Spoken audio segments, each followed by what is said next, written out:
But you said in your opening remarks that actually your position on how to tackle Maoist insurgency is the same as that of the party.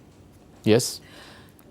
Yet, when you went public with your questioning of the Home Ministry's approach, there was a clear divergence in your mind then between how the Home Ministry was approaching it and you believe the party wanted it to be approached. Is that correct?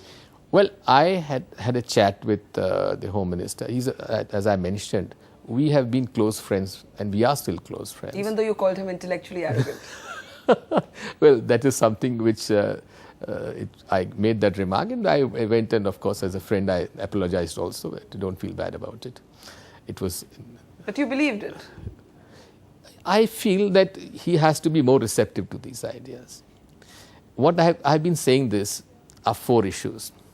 1, the Indian Forest Act has to be amended. Number 2, the Mining Regulation Act has to be amended.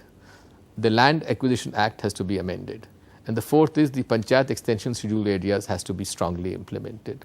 These are the 4 pro-poor, pro-tribal issues which we should look at. When you brought this up with Mr. Chidambaram? No, he said that Digvijaya, I can't handle this, you should talk to the Prime Minister. I said, as a Home Minister, an overall strategy of the Naxalite, I think you should raise these issues with the Prime Minister.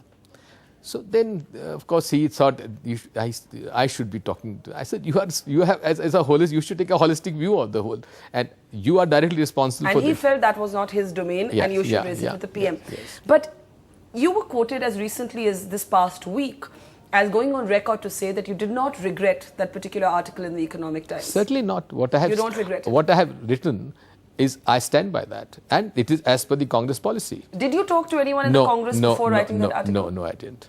So when you say that you stand by what you wrote, and many people would argue that perhaps Digvijay Singh has a logical argument, but he took it into the public domain, he personalized it by calling the Home Minister intellectually arrogant. Could he have just had a closed-door meeting with Mr. Chidambaram instead? What would you say? Well, I wouldn't like to comment on that. Could you have done it differently, or you stand by the fact that it was important for you to take this issue into the public domain? You see, the kind of the debate, the whole issue had taken off on a wrong track.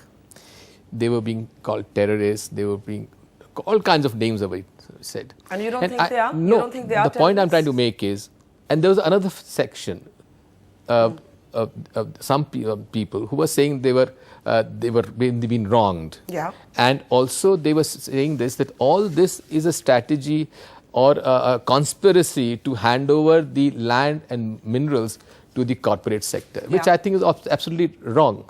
This is the canard which has been spread by the Naxalites and some of their sympathizers. I have always questioned this because the Naxalites have never bothered the people who are doing mining there, who are doing business there.